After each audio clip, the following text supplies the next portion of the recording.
El Ministerio Apostólico de Enseñanza y Predicación Rema Internacional presenta hoy al Reverendo Fernando García Sotomayor con la proclamación de las buenas nuevas de Dios para tu vida. El mensaje de ayer, el mensaje de hoy y el mensaje para la eternidad a los que tienen hambre y sed de la palabra de Dios. Un querigma de Dios para el que oiga, el que tiene oídos para oír.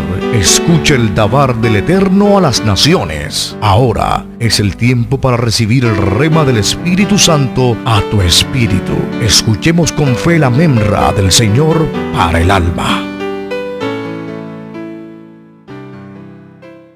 El título de esta disertación le hemos llamado a este mensaje: es cuestión de entender.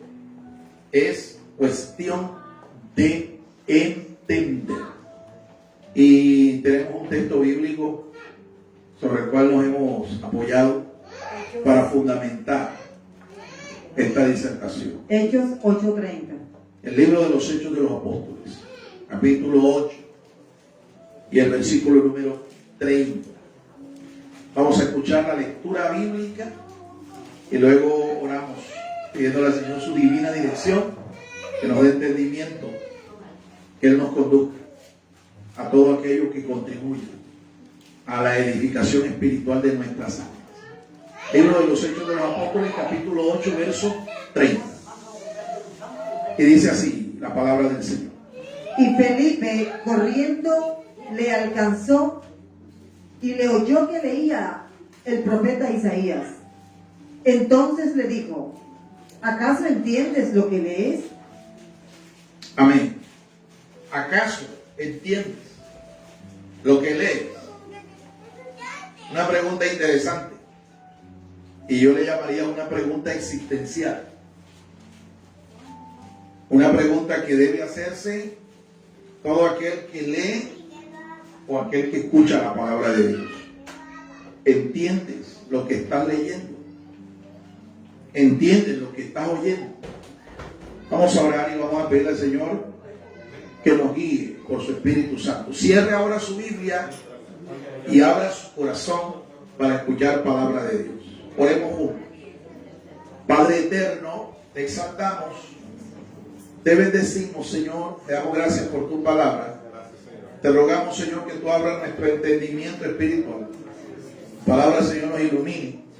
Tu palabra, Señor, nos guía hacia todo aquello que es sano, que es verdadero, que es recto, que es edificante, que contribuya al crecimiento de nuestra fe.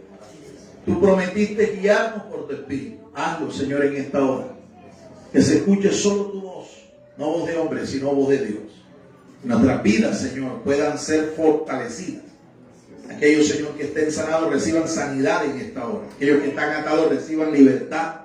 Aquellos que están oprimidos sean libres del poder de las tinieblas en el nombre de Jesús de Nazaret. Y por el poder de tu palabra, Señor, ahora estamos aquí dispuestos a recibir de ti, Señor, edificación para nuestra vida. Te lo rogamos, Padre, en el nombre que es sobre todo nombre. En nombre de Jesús de Nazaret, pueblo de Dios dice: amén. Puede tomar su lugar, amado hermano. Voy a rogar toda su atención. Vamos a entrar en unos pensamientos introductorios que nos van a ir llevando progresivamente hacia nuestros puntos principales, argumentos sobre los cuales hemos basado esta disertación. Espero ser lo suficientemente claro, lo suficientemente sencillo y conciso con lo que quiero ministrar en esta hora. Ese es el propósito que tengo y es el propósito de todo predicador que se pare en un púlpito, en cualquier lugar, a predicar, a anunciar, a proclamar la palabra de Dios. ¿Sabe por qué? Porque dependiendo de eso es que la gente va a poder decir: entiendo lo que oigo, entiendo lo que leo. Y a su nombre, a su nombre. A lo largo de toda la historia, el problema de entender las Sagradas Escrituras se ha hecho muy común. Hoy día el problema persiste y son muchos los que leen la Biblia y no logran entender correctamente lo que está escrito en ella. Amén. Es una realidad, a veces duele tener que reconocerlo, pero así es. Hay gente que se desanima en seguir leyendo, estudiando, meditando en la palabra, porque lo que leen no lo entiende. No lo entiende. Y es tanta a veces la frustración a la que se llega que la persona deja de practicar la lectura de las Escrituras. Y solamente depende de lo que el domingo o el día del servicio de su iglesia, el pastor o el expositor bíblico de ese día da a conocer para tener algo de entendimiento. Es una realidad, es triste tener que reconocerlo, pero hoy el buen hábito de leer la palabra y de entenderla espiritualmente está desapareciendo. Por eso es vital que en el día de hoy nosotros aprendamos de qué manera podemos nosotros seguir motivados para leer su palabra, para meditar en ella, para entenderla espiritualmente, como Jesús dijo que había que entenderla. Jesús dijo que estas palabras eran espíritu, eran vida, son palabras espirituales, producen vida espiritual. San Pablo dice que la mente natural no las puede comprender, les parece que es una locura, a muchos les parece una estupidez, algo absurdo, porque va contra la lógica, contra la naturaleza, el razonamiento humano. Pero es que para poder entenderla, según el apóstol inspirado, dice que hay que nacer del Espíritu, nacer espiritualmente. La mente espiritual es la que puede acomodar lo espiritual a lo espiritual. La mente que ha sido renacida por el poder del Espíritu Santo es la que puede entender la palabra, aunque no haya ido a ninguna institución universitaria, ningún claustro profesional de educación. Una persona puede entender la palabra siempre y cuando su mente, su corazón haya sido renacido por el poder del Espíritu Santo del Señor. Pregunto en esta mañana, ¿cuántos han nacido del Espíritu de Dios en el día de hoy?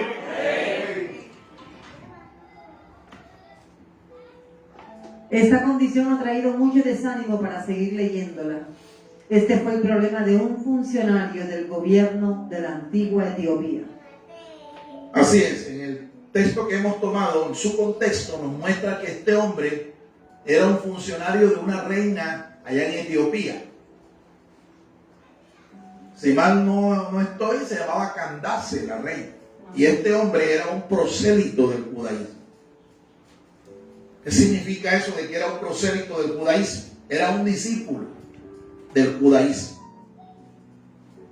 Y según las instrucciones del judaísmo antiguo, una persona que no fuera del pueblo de Dios, que no fuera un hebreo, un judío, un israelita, podía abrazar la fe judía siempre y cuando se sometiera a un proceso de discipulado.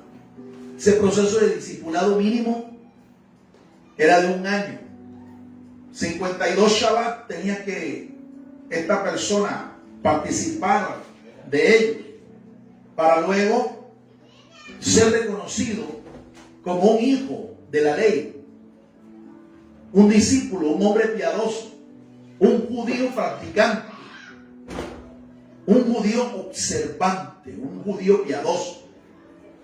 Y este hombre era un prosélito, no era judío, y participaba de las fiestas nacionales del pueblo de Dios. Venía de regreso de una de ellas, del Pentecostés. Tenía recursos como para tener el dinero suficiente para comprar un rollo de las Escrituras. Y dice que lo estaba leyendo cuando venía de regreso.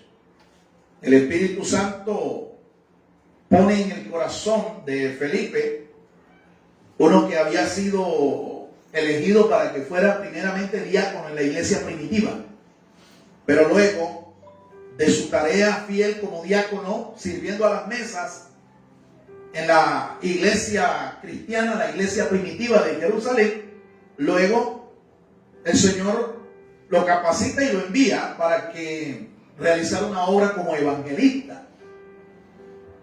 Y es así que en medio de una campaña evangelística, al parecer que creo que era en Samaria, el Espíritu Santo lo saca de allá y le dice, tienes que ir al sur por el camino que desciende por Gaza, ahí te vas a encontrar con un hombre. Y Felipe fue llevado, fue transportado por el Espíritu hasta allá. Él se acerca, se le atraviesa en el camino a este hombre, le pidió chance y se embarcó. Y Felipe notó que él estaba leyendo el rollo del profeta Isaías. Y atentamente, luego que este hombre termina, comenzó a hacer unas preguntas. Este hombre comenzó a hacer unas preguntas. Y Felipe finalmente le dice, ¿entiendes lo que lees? El funcionario estaba leyendo el rollo, pero no tenía claro de quién estaba hablando el profeta. Al parecer, el texto que estaba leyendo era nada más y nada menos que el capítulo 53 del libro del profeta Isaías. Pero no lo entendía. Y él le pregunta, ¿entiendes lo que lees? Y es evidente que, aunque creo que no está escrita la respuesta del funcionario, la respuesta fue no. Porque Felipe comenzó a explicar desde esa escritura hacia el resto de las escrituras que hablaban de que Jesús era el Mesías, de que Él vendría, que entregaría su vida. Y como usted escuchó ahora que fuimos ministrados con la cena del Señor, Él vino a morir en una cruz, vino a lo suyo, pero los suyos no le recibieron. Sin embargo, Dios lo vindicó, resucitándolo de los muertos y ascendiéndolo al trono de su gloria. A su nombre, a su nombre. Entonces, aquí está planteada la pregunta existencial de muchos hoy. ¿Entiendes lo que lees? Cuando tú vas a un culto en tu iglesia y sales de ese culto, escuchaste al pastor, al maestro de la palabra predicar, enseñar ese día, la pregunta del millón para ti es, ¿entendiste lo que escuchaste? ¿Entendiste lo que leíste? Porque es que de esto depende que tú seas salvo o no, de entender la palabra de Dios, entender lo que lees, entender lo que dice la Escritura. A su nombre. Este hombre leía las escrituras del profeta Isaías, pero no lograba entenderla. Fue gracias al evangelista Felipe que finalmente este hombre, una vez que le fue explicado lo escrito, por fin lo entendió. Para entender las escrituras se necesita no solo la iluminación del Espíritu Santo, sino también el conocimiento de las reglas apropiadas de interpretación. Amén. Escucha. Algunos se han desanimado para leer la escritura porque no la entienden. Pero el caso de otros es que dicen, yo la leo, yo la entiendo porque a mí me enseña el Espíritu.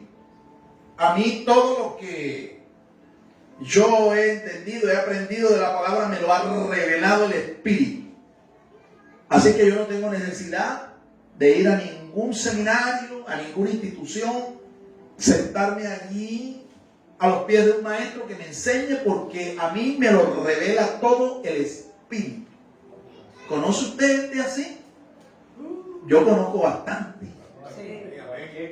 Yo conozco gente así que no entienden que no se trata solo de que tú tengas iluminación del Espíritu Santo, que no es lo que dices mal diciendo de que a mí me lo reveló el Espíritu, porque la revelación escritural ya está completa y cesó, eso cesó ya. No se trata solamente de que tú tengas entendimiento espiritual cuando tú oras, al leer, al meditar en la palabra, sino que usted necesita sentarse a los pies de un maestro para aprender de ese maestro lo que significan las escrituras. Conozcamos hoy los principios cardinales para analizar e interpretar un pasaje de la Sagrada Escritura. Entender las escrituras no solo se trata de un asunto espiritual, usted tiene también que aprender un proceso pedagógico, unas reglas específicas para usted entender la palabra de Dios. Reglas específicas que hacen parte de un proceso que los eruditos, los sabios, los comentaristas cristianos le llaman el proceso exegético. Dígalo, que ese no es el nombre de ningún demonio. Dígalo conmigo. Proceso exegético. Sí, proceso exegético. Ahora, ese proceso, acompañado de otros elementos, conforman la llamada ciencia bíblica, denominada la hermenéutica bíblica. Dígalo conmigo. Hermenéutica bíblica. Entonces, la ciencia de la interpretación se llama hermenéutica bíblica, de la interpretación de la Biblia. Lo que te da a ti la posibilidad de entenderla. Y el proceso para interpretarla se llama exégesis. Exégesis. ¿Estamos entendiendo, amado hermano? Amén. ¿Estamos entendiendo? Amén.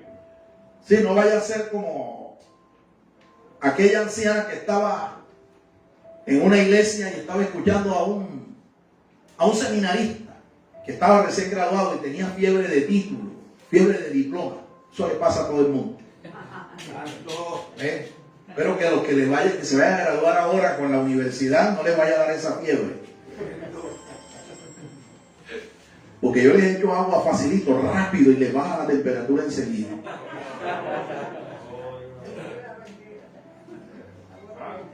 Tenía esta señora, este varón tenía como que esa fiebre y se paró en el púlpito ese domingo a predicar y comenzó a decirle a los hermanos: ustedes a partir del día de hoy, porque estaba reemplazando al pastor que era el titular ahí de esa congregación. Y ahí estaba la anciana escuchando al pastor y el pastor diciendo: pongan atención porque yo sí tengo homilética. Pongan atención hoy porque usted sí va a aprender lo que es la exégesis. Usted va a aprender ahora sí. Va a aprender lo que es la hermenéutica. Y se para la anciana y dice: tranquilo pastor, aquí oramos por usted y se le quita todo eso.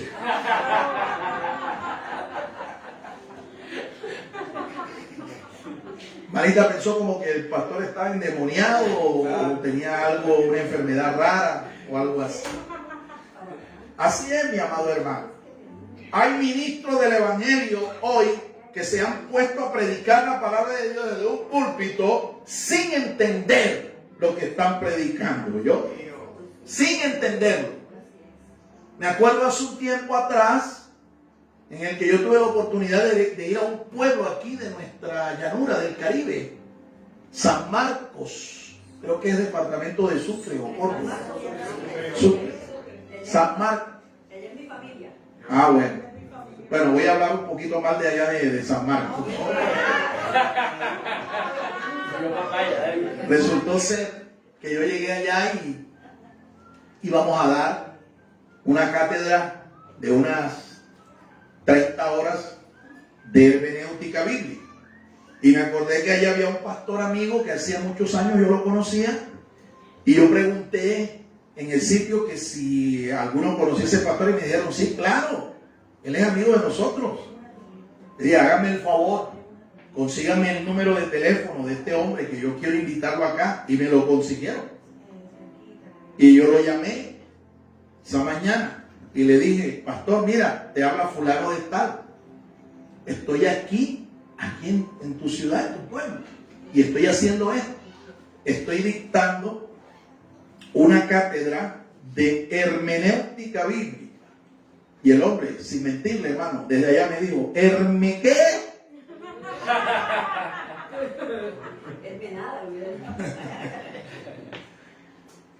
Imagínense, esa es la condición. Yo no estoy exagerando lo que les estoy diciendo, hermano. Por eso es importante. Hoy vamos a aprender 3 fundamentos, 3 reglas específicas que nos ayudan en el proceso exegético. Número 1,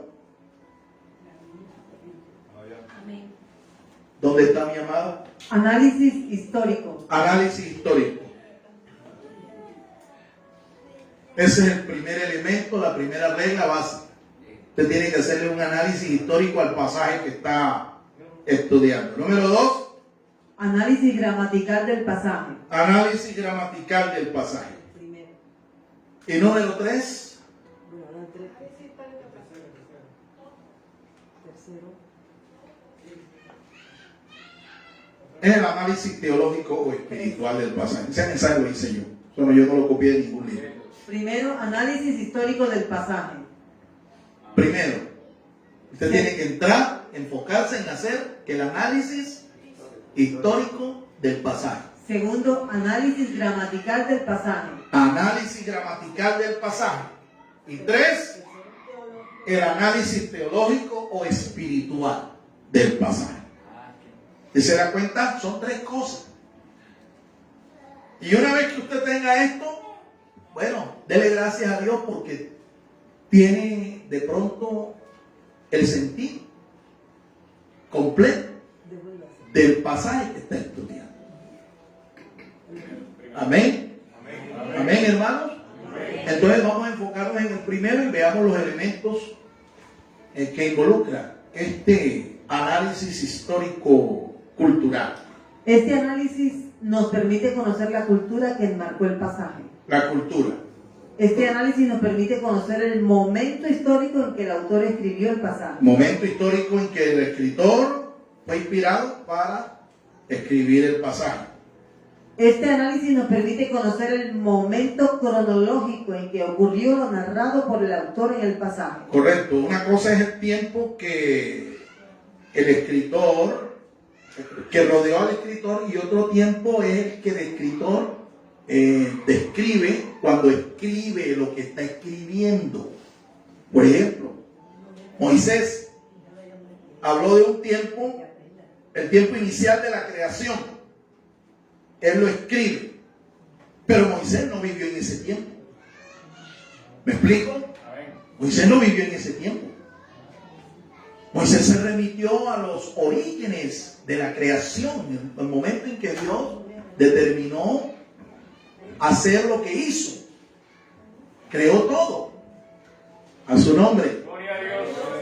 Ese no es el tiempo en que vivió Moisés, pero sí es el tiempo que él describe aquí en el libro en el que él escribió eso. ¿Dónde dice en el principio creó Dios los cielos y la tierra? En el libro de Génesis, es el primer versículo de la Biblia.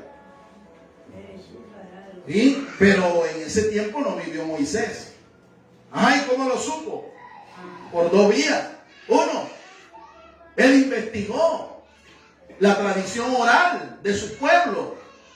2, fue inspirado por el Espíritu Santo de Dios. Dios le dio un soplo de su espíritu y él recibió toda esa información que luego escribió. Alabado sea el nombre del Señor. ¿Qué más debe o involucra ese análisis? Es vital en este análisis enfocarnos en los elementos espacio y tiempo. Es vital que ustedes se enfoquen en estos 2 elementos. ¿Cuál? Espacio. Eso nos habla de lugar, ciudades, pueblos, ríos, montes, valles. Todos esos elementos nos hablan de espacio. Nos hablan de espacio, de lugares. Pero también la otra variable que ahí se menciona, tiempo. Tiempo. Tiempo. ¿Qué tiempo? ¿Qué tiempo? ¿Qué tiempo? ¿A qué tiempo se está refiriendo el pasaje? ¿A qué tiempo, en qué tiempo vivió el autor del pasaje? Eso es importante para que tú tengas un entendimiento del pasaje. Ciertamente las palabras de Jesús son espíritu y son vida. Ciertamente fueron sopladas del Espíritu Santo. Pero ¿sabes qué? Eso vino del corazón, de la mente de Dios, del reino de Dios. Vino y se tradujo en palabras, en símbolos, en un escrito. Dios primeramente dio a conocer su palabra. ¿Y cuál fue el primer medio que el mismo Dios usó para dar a conocer su palabra, su pacto. ¿Qué elemento se usó? ¿Qué elemento usó Dios? El primer elemento que Dios usó fue la piedra. En la piedra, el dedo de Dios escribió los 10 mandamientos superiores de la ley mosaica. La piedra. Así enseña la palabra de Dios. Luego los escritores sagrados, en su proceso de revelación, ellos fueron guiados a escribir la palabra de Dios en otros tipos de elementos.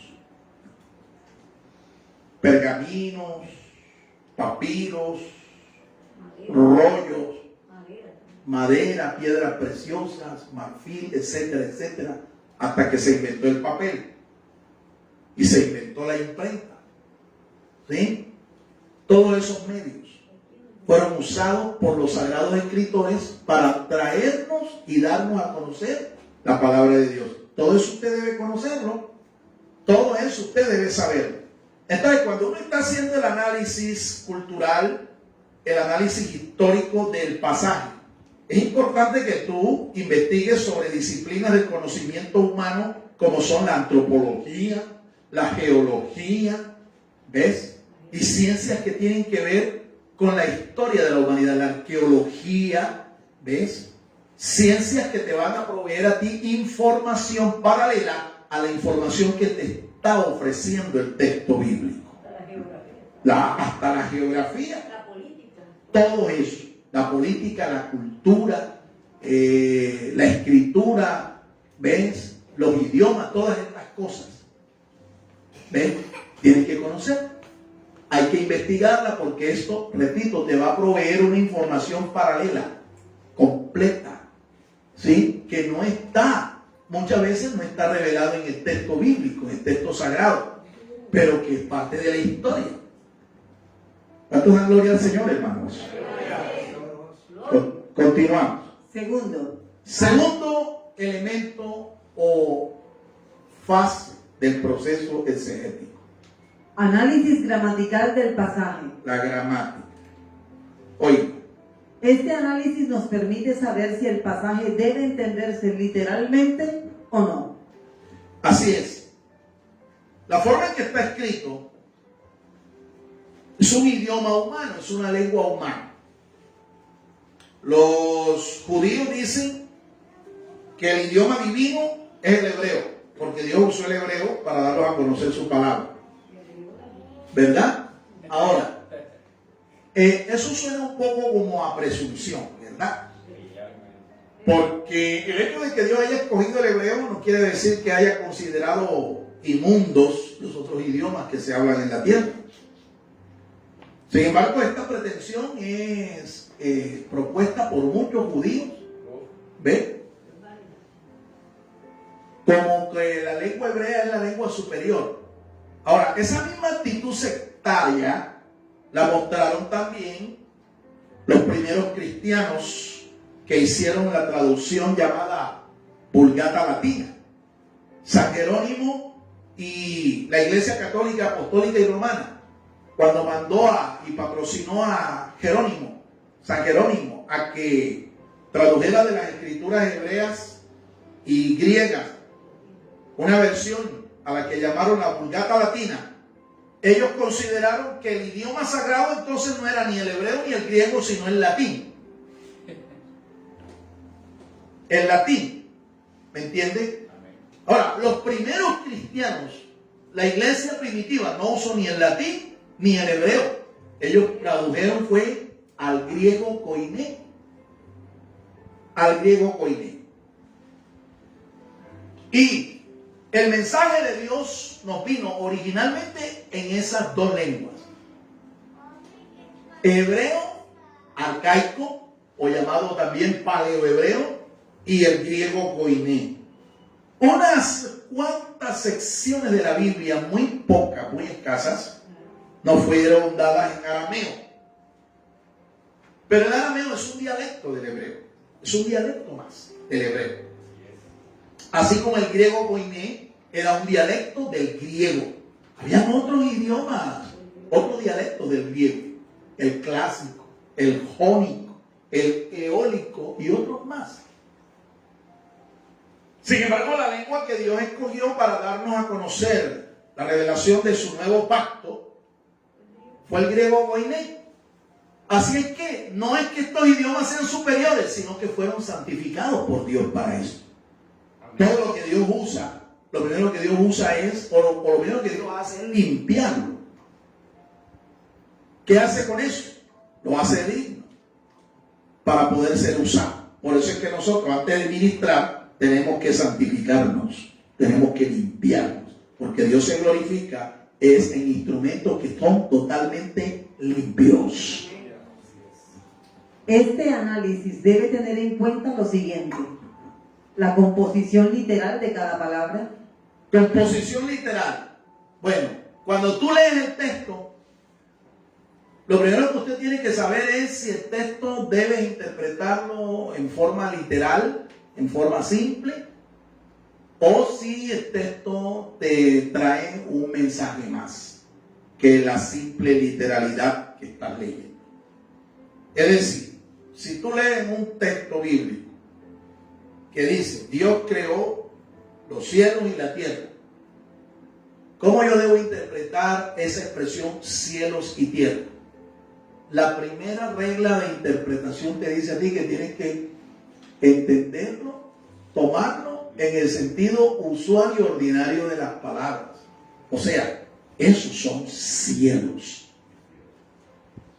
Y eso que dice ahí que es tierra, a menos que en el contexto del pasaje estén implícitas ideas que van más allá del sentido literal. Segundo, entonces, ojo con esto, usted tiene que discernir si debes entender ese pasaje literalmente o si hay algo más. Número 2. el análisis debe tener en cuenta la imagen o imágenes asociadas a cada letra y palabra, pictografía y semiótica. Esas son dos ciencias que existen en la actualidad, la semiótica y la pictografía existen.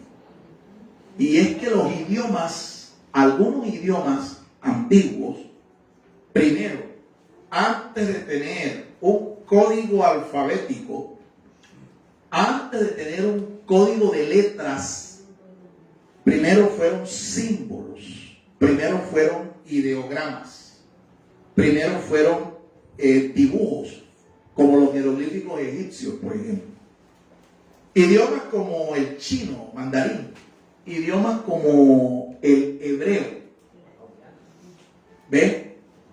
Algunos idiomas semíticos, antes de ser categorizados, antes de conformarse un alfabeto con letras, primero fueron pictogramas. El idioma hebreo, antes de institucionalizarse con 22 letras, primero se expresaba por símbolos y cada símbolo expresaba originalmente una letra y un concepto, una idea. Va a llegar al Salmo 119, ella es su Biblia, habla. Salmo 119. Y tomo el hebreo porque, repito, este fue el idioma que Dios escogió para el antiguo pacto, revelar el antiguo pacto. Usted ve que ese salmo es el más largo de la Biblia, es el capítulo más largo. Y está compuesto por 22 párrafos. 22 párrafos. ¿Ok? Bueno, la forma gramatical en que se construye ese salmo, escrito por un erudito, un copista, un escriba versado, llamado Esdras, es lo que conocemos hoy como acróstico, un acrónimo. Los 22 párrafos que usted ve allí tienen un título cada uno de ellos. Esos nombres que aparecen allí son los nombres de cada una de las letras 22 del alfabeto o alefato hebreo. El idioma, repito, que Dios escogió para darnos a conocer su palabra, el antiguo pacto. ¿Sí ven? Salmo 119, ahí está. Entonces, si usted observa, el primer párrafo tiene un título en la parte de arriba, el segundo también, y así sucesivamente los 22 párrafos. ¿Cómo se llama el título que aparece en el primer párrafo? ¿Qué dice allí? Ale. ¿Ven? Ale. Eso deben tenerlo todas las Biblias, todas las traducciones. Deben tenerlo. ¿Ven? Ale. Ahí está. ¿Y cómo se llama el último de los párrafos? ¿Cuál es el título que tiene? Tau. Algunos lo leen como Tau, porque es una V, una V pequeña. Y la V también se le llama así, V pequeña. ¿Sí? Taf o Tau. Esa es la última. Ustedes leen allá en el libro Apocalipsis, en el capítulo 1 y también en el capítulo 22, que hubo alguien que dijo: yo soy el alfa y la omega, el principio y el fin, el primero y el último. ¿Quién dijo esas palabras? El Señor Jesús. ¿Y por qué dice alfa y omega? Las letras del alfabeto griego. Porque esas son las primeras letras del alfabeto, pero griego. Ahora, entiendan esto. Jesús no dio a conocer la revelación del reino de Dios, no dio a conocer la predicación del evangelio, no la hizo en griego, koiné. Lo que está en griego, koiné, es lo compilado por los apóstoles y escrito por ellos de lo que Jesús predicó. Jesús predicó fue en hebreo, y algunos aseguran incluso que fue arameo, porque el arameo era la lengua popular de ese momento. Lo que sí sabemos con certeza es que Jesús y muchos de los escritores sagrados hablaban más de un idioma. Es decir, eran lo que llamamos hoy políglotas. Jesús por lo menos hablaba hebreo, que era su idioma nativo. Y era el idioma en que estaban escritas las escrituras allí en las sinagogas y en el templo. Hablaba arameo porque era la lengua popular de ese momento. En el pueblo se hablaba arameo, era la lengua franca de ese momento. Pero se hablaba también latín. Y Jesús tuvo conversaciones, diálogos con gente que lo que hablaba era latín. ¿Quiénes? Los soldados romanos, por ejemplo. El procurador de Roma, Poncio Pilato, el que lo juzgó. Toda esa gente hablaba era latín. Así que Jesús con seguridad hablaba esos idiomas. Incluso el título, ¿verdad?, que mandó a escribir Poncio Pilatos fue escrito en 3 idiomas. ¿Por qué? Porque esas eran las lenguas populares en ese momento. Fue escrito en hebreo, ¿verdad?, en griego y en latín. Algunos cuando leen eso dicen: ay, mira, ahí está la causa por la que murió Jesús. Murió de INRI, de irritación. No. Esas son las iniciales, eso es un acrónimo. Y es un nazareno, rey. Jesús de Nazaret, es un nazareno, ¿verdad? Y judíos. Hijo, Rey rey de los judíos. de los judíos. ¿Ya ven? Eso es lo que significa, ese es un acrónimo. Bueno, bien, lo que tenemos ahí en el Salmo 119 es un acrónimo también. Un acrónimo, cada uno con las 22 letras del alefato. Bien, esos son los nombres: Aleph, Bet, Gimel, Dalet, y así sucesivamente hasta el final. Usted las puede leer, esos son los nombres, ¿verdad?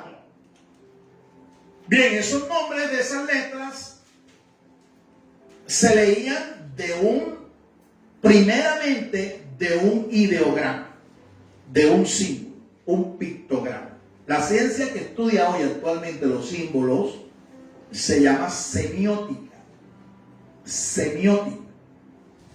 Y viene, interesantemente, viene de una raíz del griego, un vocablo griego que se conoce como semeia.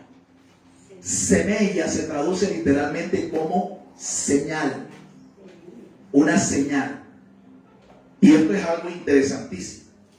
Cuando Jesús dijo, yo soy el alfa y el omega, para referirse a la primera y a la última letra del alfabeto griego, en realidad él estaba diciendo era, yo soy la Aleph y la Tau, la primera y la última letra, porque el idioma que él estaba hablando en ese momento era hebreo. Yo soy la Aleph y la Tau. ¿Ve? Soy la Aleph y la Tau.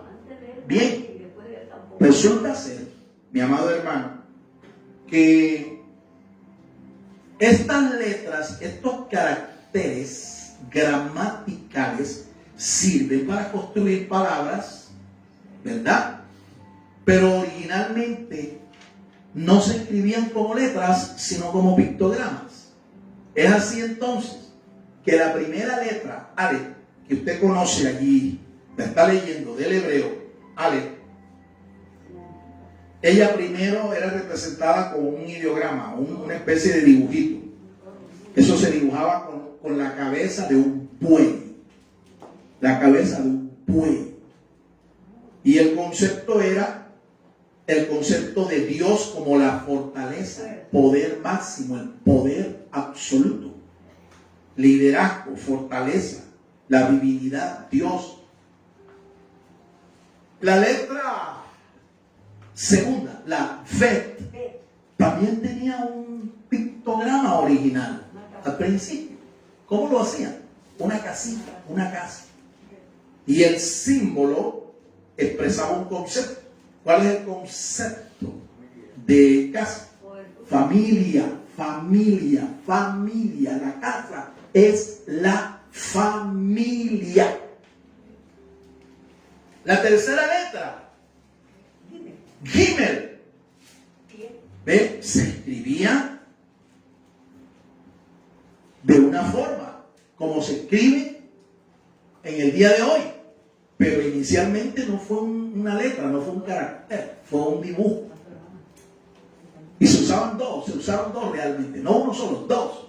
Se usaba un pie para indicar una marcha, un avance, un progreso. Pero también se usaba el símbolo de un camello. Un camello. ¿Y qué era el camello? ¿Por qué un camello? Porque es que el concepto que está transmitiendo esa letra, la idea que está transmitiendo esa letra, como es lo propio de todo símbolo, de toda señal, debe transmitir un concepto. El concepto que transmite es el concepto de avance, de progreso, de prosperidad. La Biblia dice que Abraham era riquísimo. Y una de las cosas que demostraba que este hombre también, que realmente era rico, era que tenía muchos camellos. Tenía camellos. Tenía una flota de camellos. De la flota que tenía el señor Abraham, fue que tomó para enviar nada más y nada menos que una cantidad de 10 camellos allá cuando fue a solicitar con su servidor, con Eliezer, la esposa para su hijo Isaac. Mandó 10 camellos y bien cargados de presentes, de dones, de regalos. ¿Por qué Abraham dice la Biblia que era riquísimo? Porque era próspero, porque era un hombre de mucha prosperidad material. Tenía el carro tenía una flota de carro último modelo. Entonces el concepto que se transmite allí es el concepto de avance, de progreso, de prosperidad, y así sucesivamente. Usted coge la cuarta letra, ¿cómo dice ahí que se llama? Miren el nombre. Dalet. ¿Cómo era representada la Dalet originalmente? ¿Con qué dibujo? Una puerta. Una puerta. ¿Para qué sirve una puerta, amado hermano? Para entrar, para salir. ¿Ve? Para entrar y salir. El concepto de la puerta es ese originalmente, pero también nos habla de una revelación que Dios te hace. ¿Me entiendes? Tienes acceso al entendimiento, a la revelación de Dios. Acceso a la luz de Dios. Acceso, entrada a la luz de Dios. Por eso es que Jesús dijo, yo soy el camino, yo soy la verdad, yo soy la vida. Y dijo también, yo soy la puerta. ¿Cuánto da gloria al Señor, hermano? Y entienda esto, en cada letra letra del alefato hebreo, en cada letra hay un concepto que se asocia directamente con nuestro Señor Jesucristo. Por eso fue que dijo, yo soy la Alef y la Tau. Porque cada una de esas letras están asociadas directamente con el carácter, la obra, la persona de nuestro Señor Jesucristo. Bueno, hay mucho más que decir acerca de eso, pero yo lo que quiero es animarlo para que usted se dé a la tarea de que cuando vaya a hacer un análisis gramatical, usted se vaya al hebreo, el idioma original, o al griego. Dos características más de estos idiomas, por lo menos del hebreo. Ellos no necesitaban tampoco números para contar las cosas, no usaban números. Las mismas letras eran los números. Así que aquí, interesantemente, usted podía tomar una palabra y si la quería decir en forma numérica, pues escribía la serie de números que constituían el valor de cada letra. O si la quería decir con las letras, entonces escribía las letras y ahí se formaba la palabra. ¿Me explico? El nombre de Dios, el nombre revelado de Dios a Moisés, son 4 letras. Se llaman el tetragramatón hebreo porque son 4 letras. Cada una de esas letras tiene un valor numérico. Así que usted puede expresar en forma numérica el nombre de Dios. Eso es propio del hebreo, pero también propio del griego. El alfabeto griego koiné es alfanumérico también. Es alfanumérico. Y qué interesante que este par de idiomas fue el que Dios escogió, fueron los que Dios escogió para darnos a conocer su palabra, darnos a conocer su voluntad. Amén, amén. ¿Cuánto da gloria a Dios, hermanos? El análisis debe tener en cuenta el valor numérico asociado a cada palabra. Gematría, temura y notaricón. Ok, en la exégesis rabínica, en la exégesis hebrea, hay cuatro pasos que nos hablan del proceso que ellos utilizan. Esos 4 pasos o procesos tienen cada uno un nombre. Y los judíos, para memorizar el proceso en sí, lo que ellos hicieron fue un acróstico con las iniciales, las letras iniciales de cada una de los nombres, de las fases del proceso exegético. Le llamaron a este acrónimo o acróstico Pardes. Pardes. P-A-R-D-E-S. Pardes. ¿Y de dónde tomaron ellos este acrónimo? ¿De dónde lo formaron? De 4 expresiones que son los nombres de su proceso. La primera fase ellos le llamaron Peshat. P-E-S-H-A-T. Peshat. Y eso nos habla de sentido literal. Sentido simple que tiene un pasaje. Sentido literal, sentido simple. Peshat. De ahí toman entonces la P-A. Peshat. O también se puede decir Pasha. ¿Ven? También se puede decir así. Peshat o Pasha. La segunda fase lleva por nombre Remes. Remes. R-E-M-E-Z. Remes. Remes. ¿Y a qué se refiere el remes? Al uso de las analogías. Consulta de pasajes paralelos, analógicos, a la idea, concepto o vocablo que se está usando. ¿Ven? Eso es analogía de las escrituras. Eso es tener en cuenta el texto y el contexto.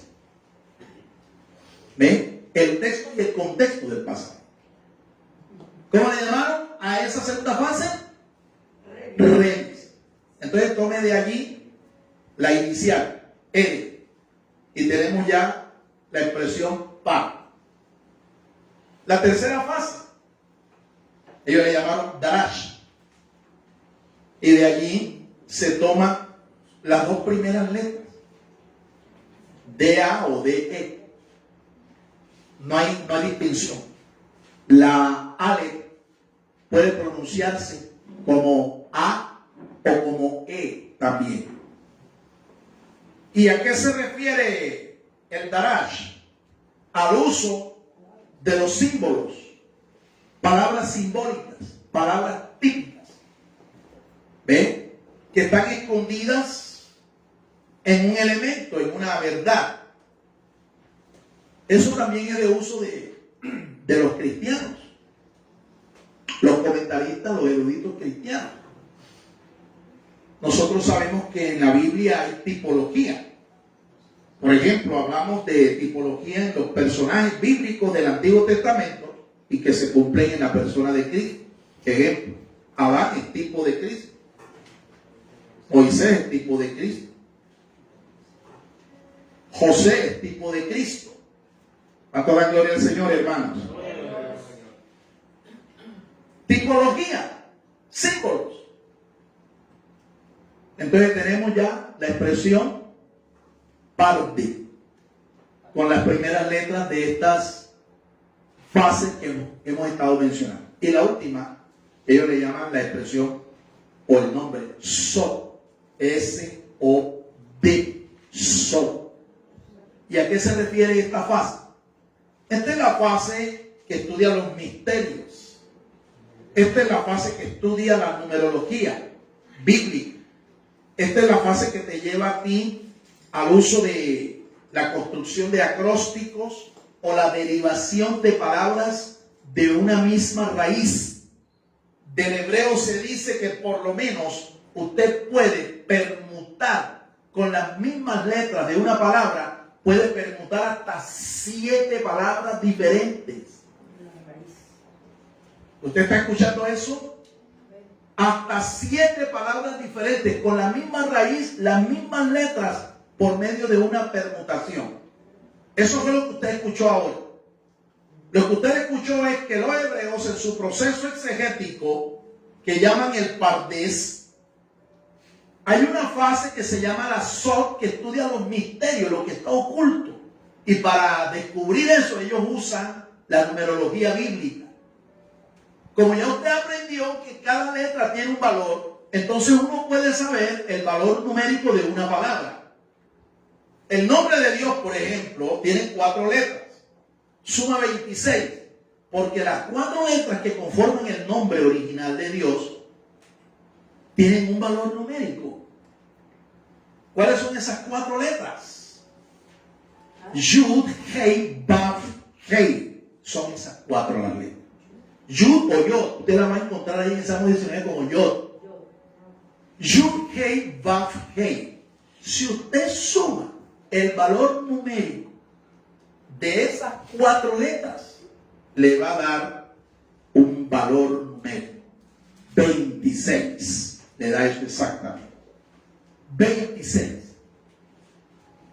Entonces, ¿cuál es la ventaja que se tiene cuando tú tienes este entendimiento, tienes este conocimiento? Sencillo, que si usted encuentra en el resto de las escrituras palabras que numéricamente sumen 26, con toda certeza esas palabras van a tener alguna relación, que te van a ampliar el significado de esa palabra. A su nombre. A su nombre. ¿Están entendiendo, hermano, o esto está más enredado con un plato de anzuelo de espagueti? Ahí va. Ahí va. Ahí va. Sí, porque, o sea, yo le pregunto la misma pregunta que le hizo Felipe a León, pues, ¿entiende lo que está oyendo? ¿Entiende lo que lee?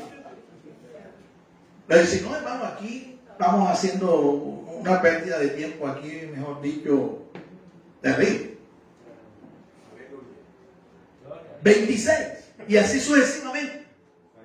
Tu nombre, si tú sabes que tu nombre es un nombre bíblico, tú lo puedes buscar en la Biblia y puedes hacer el ejercicio sencillo. A ver cuánto vale numéricamente mi nombre. ¿Y qué palabras en la Biblia tienen el mismo valor? Porque esas palabras están asociadas con mi carácter, con mi raíz espiritual. ¿Cómo se llama eso? Eso se llama la gematría o numerología bíblica. Gematría, temurá y notaricón. Repetimos, ¿verdad? Pues esos son nombres, parecen nombres como de endemoniados. Pero va a reprenderme usted. Gematría. Esa no es Omicron, ¿verdad? No es geometría, no es geometría, no. Gematría. Que eso no es Omicron. ¿Verdad? No, esa no es la variable Omicron. Gematría, temurá y notaricón. La temurá es el arte de la permutación. Las letras se pueden intercambiar y así se construyen nuevas palabras. Y el notaricón es el arte de construir acrónimos, acrósticos con frases bíblicas, palabras bíblicas.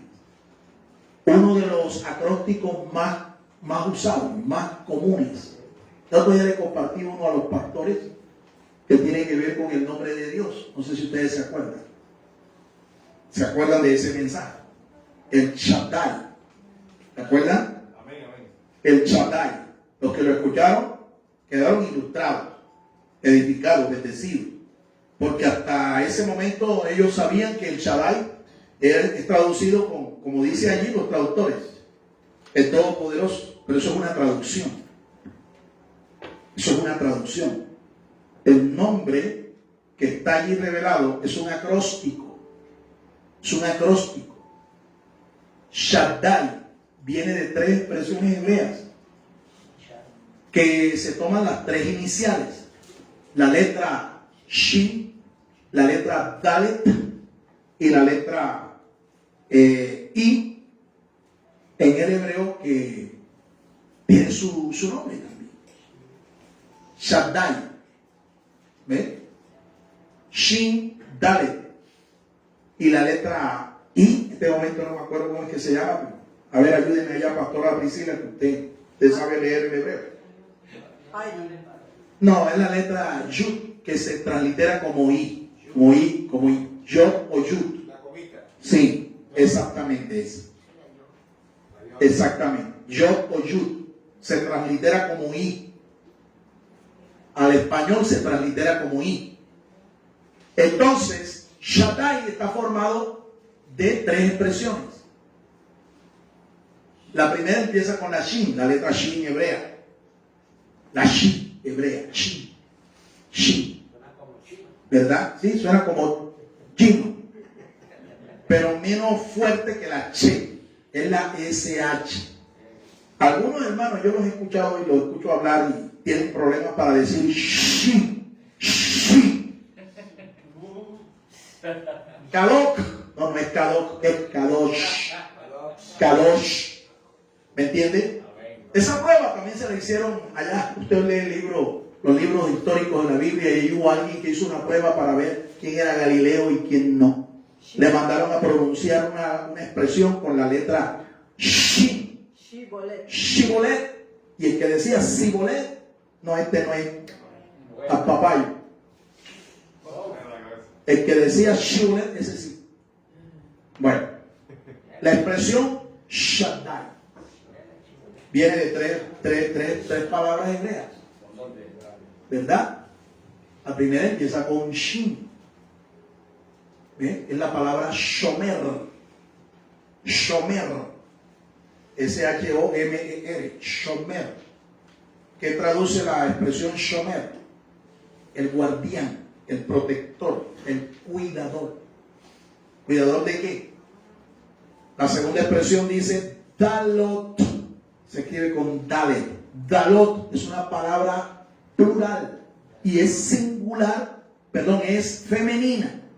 Dalot traduce puertas.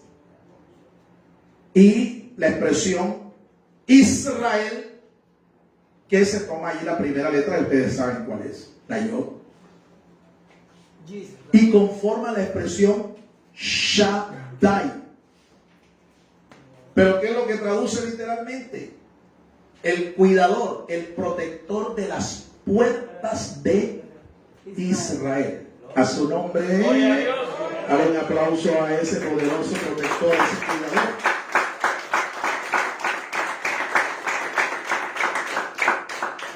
Ya vio lo que puede aprender si usted aprende lo que es el notaricón. La expresión amén. ¿Qué nos enseñaron los curas católicos? Eso significa así sea. Mentira, eso no significa así sea. Eso es un acróstico. Eso es un acróstico que se toma de expresiones hebreas. Amén es Adonai Melech el Neemán. Adonai Melech el Neemán. ¿Qué traduce eso? El Señor es rey, Él es Dios fiel. Así que por eso es que usted no puede estarle diciendo amén a cualquier cosa, porque eso es un acrónimo sagrado. Gloria a Dios. Mire, esto es tan sagrado que Jesucristo, uno de los nombres que recibe es el amén de Dios. Apocalipsis 3:14, ahí está escrito eso. Otro acrónimo, otro acróstico que también es muy conocido, Rabí. Por eso es que Jesús dijo que uno solo era el maestro, uno solo era el rabí de Israel. ¿Sabes por qué? Por el significado que tiene. Muchos creen que rabí es rabino o maestro. No, eso es más que eso. Se toma de las siguientes expresiones hebreas. Roí, que significa pastor. El pastor, el roe o el roí. El pastor, el roe. ¿Sí? El roí. ¿Sí? Adonai significa Señor. Entonces ya tienes ahí R-A, Ra. B significa Benei. Se toma de la expresión Benei, que traduce literalmente los hijos. Benei, los hijos. ¿Sí? Benei. Hay dos palabras en el hebreo que se traducen hijos. Ben es una, la otra es Bar. Bartolomé, ¿qué significa? Los hijos de Ptolomeo. Bar Jesús, ¿hijo de quién? De Jesús. Pero también se dice Benjamín. También se dice Benadad, los hijos de Benadad. Y así sucesivamente. Bueno, Benei traduce así. Sí. Y la última expresión, Israel. Entonces, si tú le buscas el sentido a la expresión, se lo encuentra fácil. Rabí significa el pastor, el Señor de los hijos de Israel. A su nombre, hermano. Sí, yo sé que algunos aquí hoy salen hablando lengua. Pero bueno, en eso consiste el estudio de la palabra de Dios, hermano. Gloria a Dios. Continuamos con el análisis gramatical. El análisis debe tener en cuenta las palabras que se derivan gramaticalmente de cada expresión o vocablo en estudio. ¿Sí lo ven? Y ya aprendimos, ¿verdad? Por la técnica esta del temurá, que una palabra, por lo menos del hebreo, mínimo 7 palabras más se pueden construir. ¿Ya ven? Continuamos. El análisis gramatical, a este modo de estudio los hebreos le llaman pesha. Pesha, literal, simple. ¿Ven? Pero ellos sabían que ninguna palabra en la Biblia, ¿ven? El único sentido que tiene es el literal o el simple. Que hay un sentido más completo, más pleno. Por eso ellos avanzan en niveles de interpretación más profundos, hasta llegar al sol, que es la investigación de los misterios de Dios. Si usted lee el Salmo 25, verso 14, Vaya allí. Salmo 25, verso 14. Leamos lo que dice la escritura allí. Salmo 25, verso 14. Escuche con atención. La comunión íntima de Jehová ¿Es con quién? con los Con los que le temen. Y dice, a ellos les hará conocer qué cosa. su pacto. Su pacto. Bien, en el texto, algunas traducciones lo hacen así. No colocan comunión íntima, sino el secreto. Acá dice, pastor, el consejo de Yahvé está sobre los que le reverencian, y él les dará a conocer su pacto. Correcto. Allá está traducido como consejo. El Consejo de Yahvé. secreto. Pero algunas traducciones le llaman el secreto. ¿Y sabes por qué? Porque la palabra sod que se usa allí del hebreo, está escrito en hebreo. La palabra que se usa allí es sod y significa secreto. Así que cuando tú estás aplicando esta técnica del pardés, el sod, ¿qué es lo que estás descubriendo entonces? Los secretos de Dios, los secretos de la palabra. A su nombre, a su nombre. En este análisis, lo vital es comprender que Dios usó la palabra hablada y la escrita por medio de un idioma. Así es. Y lo sigue haciendo hoy. Solo que uno tiene que irse a los idiomas originales. Tú no puedes hacer eso con el español, con el latín. ¿Ven? Con el alemán no puedes hacer eso. Lo puedes hacer es con el hebreo y con el griego koiné. Porque el griego koiné es también alfanumérico. Mire este secreto que descubrí. Vaya al Evangelio de Mateo capítulo 15. Mateo capítulo 15. Mire este secreto. Vamos a leer los primeros 3 versículos de ese capítulo. Capítulo 15, libro del Evangelio de Mateo. Escuchen. Mateo 15, 1 al 3. Entonces se acercaron a Jesús unos fariseos y escribas de Jerusalén diciendo: ¿por qué quebrantan tus discípulos la tradición de los ancianos? Pues no se lavan las manos cuando comen pan. Él les respondió diciendo: ¿por qué también vosotros quebrantáis el mandamiento de Dios por causa de vuestra tradición? Amén. Enfócate en 2 expresiones que están ahí, se refieren a la misma palabra. La palabra tradición. Tradición. Tradición. Está 2 veces. ¿Qué es lo que estaba pasando allí? Jesús recibió una crítica porque sus discípulos no se lavaban las manos. Lavarse las manos era una tradición, parte de la tradición judía. Tradición que había sido enseñada por los rabinos que vivieron después del segundo templo.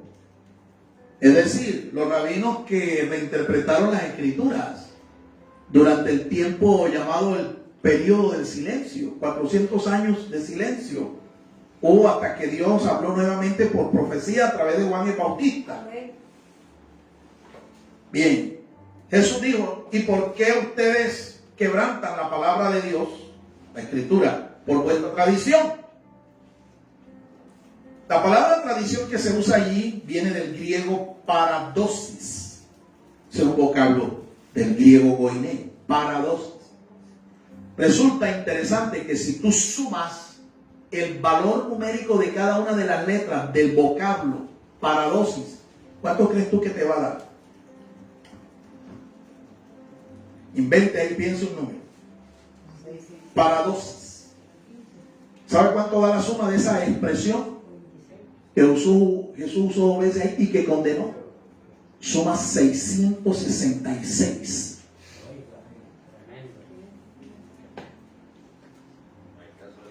$666. Y ya tú sabes de inmediato por qué Jesús la condenó. Porque se asocia con número de hombre. Se asocia con el número del misterio de la iniquidad. Apocalipsis 13:18. ¿Te das cuenta cómo es que se descubren los secretos que están ahí escondidos en las Escrituras? Por eso esto vale la pena estudiarlo y enfocarse y aprender definitivamente con humildad. ¿Me entiendes? Con determinación. Porque eso te va a ti a educar y a enseñar en cosas que están escondidas ahí en el corazón de Dios. Escondidas en el secreto de Dios, pero hay que esforzarse. A su nombre. Tercero, análisis espiritual o teológico del pasaje. análisis espiritual, el análisis teológico que hacemos de un pasaje. Mira los elementos que involucra esto. Este tipo de análisis nos permite entender si un pasaje va más allá de su sentido literal. Así es. Para eso no solo hay que mirar el contexto, ¿me entiendes? Sino si hay un mensaje espiritual ahí que está escondido detrás de las palabras. Este tipo de análisis involucra el uso y entendimiento de muchas figuras retóricas. Muy bien. El lenguaje por excelencia que el Señor escogió para darnos a entender verdades espirituales fue el lenguaje simbólico, lenguaje parabólico, lenguaje retórico. Por eso Él usó la parábola. Figuras de dicción, figuras retóricas, figuras troponímicas. ¿Por qué? Porque es la mejor forma de darte a ti a entender, de enseñarte verdades espirituales. A su nombre. El Señor sabe lo torpe que es nuestra mente muchas veces, hermano. El daño que ha hecho el pecado en nuestra mente. Hay gente que es tapada, hermano. Hay gente que es torpe. ¿Me entiendes? Hay gente que es torpe. Mira lo que dice Salomón. Salomón dice: el hombre necio será entendido cuando un pollino de asta montés nazca hombre. Te enseñaré el camino. Dice, te mostraré, te enseñaré el camino para que no seas como el mulo sin entendimiento. Pero tenemos que dejarnos enseñar. ¿Me entiendes? Tenemos que dejarnos enseñar. Y no dar la apariencia de que ese hermano lo sabe todo. Ya yo no tengo nada que aprender. ¿Qué me voy a sentar yo allí? Tú no tienes nada que enseñarme. No, siéntate que te voy a enseñar, hermano. Señor, dijéralo, no le haga daño. Este análisis requiere de la iluminación del Espíritu Santo. ¿Estás viendo? Requerimos de la iluminación del Espíritu. Esto no es sencillamente letra, gematría, numerología, no. Aquí hay que ser iluminado. En el entendimiento, iluminado con la sabiduría, la luz del Espíritu Santo de Dios. Este análisis los hebreos le llamaron el secreto. El secreto. Escrituras. Sod. El Sod. El Sod, el secreto. El misterio, el estudio de los misterios. ¿Sabías tú que en la Biblia hay, por lo menos en el Nuevo Pacto, hay 11 misterios? Y la pregunta es, ¿entiendes lo que lees? Si no me lo dice, no sé. Tenemos que ser enseñados. ¿Cómo si no tengo que me lo explique? Correcto. Para eso están los maestros. Para eso están los maestros. Seminario, la universidad. Ahí está la universidad. Yo no te digo que sean los maestros. Ahí está la institución educativa que nosotros tenemos. ¿Por qué no te matriculas? ¿Es que crees que ya lo sabes todo? Mira, si no estás... ¿Tú sabías lo que estás escuchando? No lo sabías. Matricúlate y sé puntual para pagar lo que eso cuesta. Porque algunos a veces llegan y entonces cuando llegan y de descarga no quieren pagar. No, es que lo que pasa es que no llenó mis expectativas. No la llenó. Sin embargo, estuviste ahí en las 10 sesiones de clase escuchando cosas que no habías oído en ninguna parte. Continuamos. Este análisis requiere que el estudiante sea una persona nacida del Espíritu. Ahí lo tienes. Porque si no nace del Espíritu no puedes entender la palabra de Dios. Mira, tú puedes llegar a ser un doctor, médico, especialista en astronomía, en astrofísica, matemática, química, lo que tú quieras. Pero si tú no has nacido de nuevo, este libro te va a quedar grande, te va a quedar grande. Este análisis, los estudiosos cristianos modernos le llamaron el sensus plenior. Sensus plenior, así le llamaron los escritores y los comentaristas bíblicos cristianos. El sentido pleno de la escritura. El sentido pleno. El sensus plenior. ¿Ve? Sí, es una expresión latina. Pero eso es lo que significa. Las escrituras tienen un sentido pleno. ¿Ve? Va más allá de lo que está ahí escrito. Adelante. ¿Qué relación tiene el SOP con la cabalística? Pues resulta que la cábala es tradición, pero recibida. Y tradición que es no solo recibida, sino que es aprobada por el Señor. Hay cosas que Pablo, el apóstol, recibió por tradición.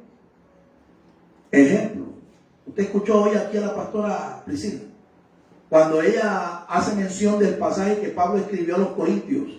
Yo recibí, dice, porque yo recibí del Señor lo que también a ustedes les he dado, les he transmitido. Eso de recibir es sencillamente recibirlo por tradición. Eso no fue que el Señor se sentó allí y le dijo, escribe Pablo, esto es lo que tienes que enseñar a la gente. No, eso es tradición oral. Y mucha de esa tradición es avalada por el mismo Señor. Hay otra que no. ¿Por qué? Primero, porque no soporta la exégesis. ¿Ve? No soporta un análisis hermenéutico. Segundo, contradice la palabra de Dios. ¿Ve? Entonces, con respecto a la Navidad, por ejemplo, ¿qué es la Navidad que se practica en este mes entre muchos cristianos? ¿Qué es la Navidad? Tradición. Es una tradición. Eso no es un mandamiento de la palabra de Dios. Es una tradición que ha sido aceptada por el pueblo cristiano, los católicos romanos y por muchos evangélicos. ¿Me entiendes? Pero eso no tiene respaldo en la Biblia. El nacimiento de Cristo para una fecha como esta no tiene respaldo bíblico. Tampoco la historia lo confirma. Ajá, pero ¿y por qué entonces los cristianos lo celebran? Ah, porque es una tradición. Ah, pero la tradición no es mala. No toda tradición es mala. No toda tradición es mala. Si esa tradición soporta una exégesis, bienvenido. Si esa tradición no soporta una exégesis bíblica, apártala. Si esa tradición construye valores, no contradice la palabra de Dios, bienvenido. Pero si esa tradición te exige a ti prácticas, ritos y valores que no son cristianos, que son antibíblicos, recházala. Amén. Ahora, yo prefiero para una época como esta celebrar una fiesta cultural, histórica del pueblo de Dios, de los judíos, que celebrar una Navidad pagana que tiene trasfondo oscuro, diabólico. El árbol, por ejemplo. Papá Noel. ¿Cómo así, pastor? ¿Tú qué crees que simboliza, por ejemplo, el árbol? Y las pelotitas que le colocan al árbol. ¿Tú qué crees que esto simboliza? ¿De dónde viene eso? Pues ese es el pene de una divinidad greco-romana. Y las pelotitas son los testículos. ¿Me entiendes?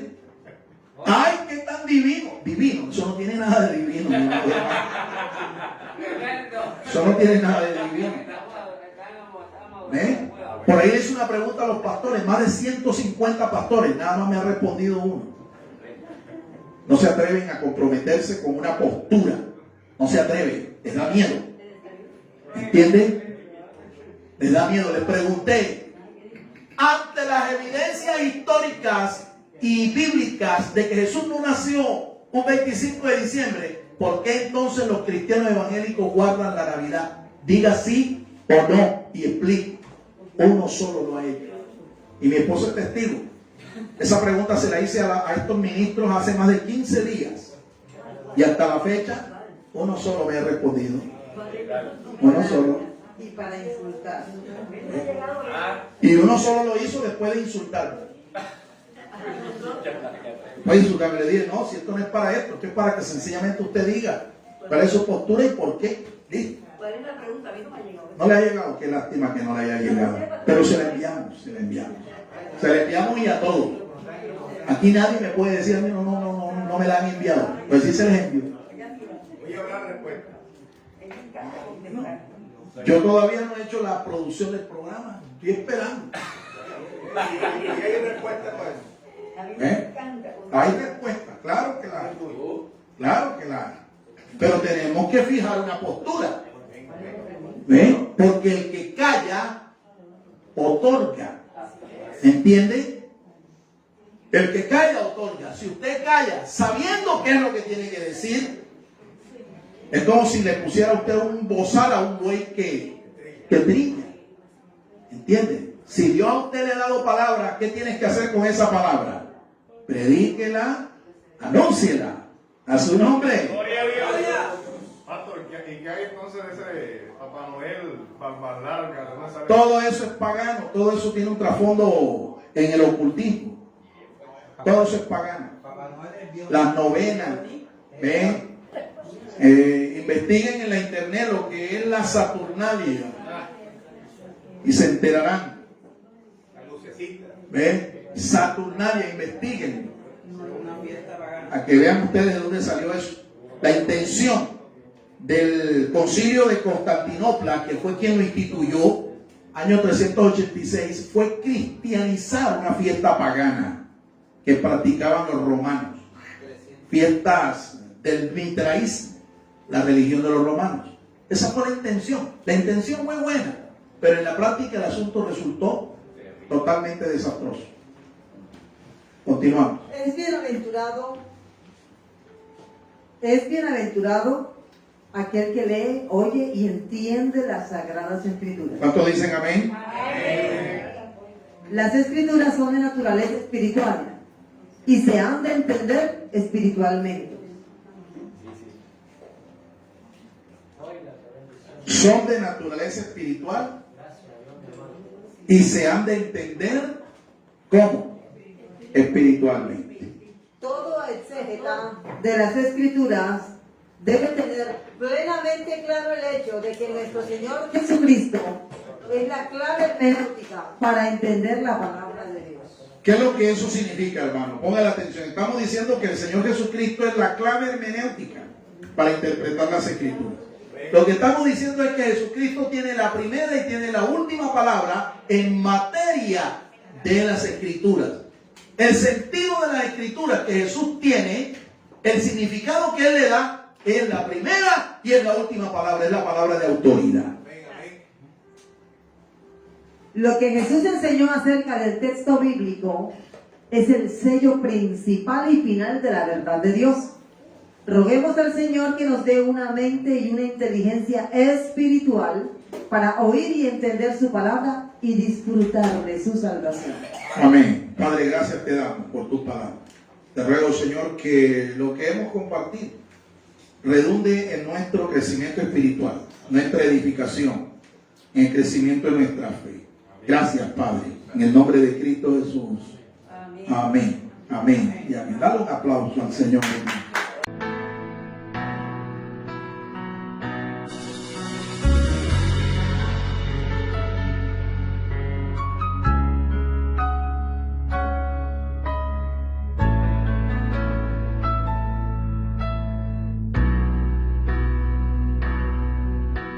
Usted también puede sembrar personalmente sus generosos donativos a la cuenta de ahorros número 487-5031-5995 de Bancolombia, a nombre de Fernando García Sotomayor. Sus ofrendas y sus oraciones sostienen nuestro ministerio.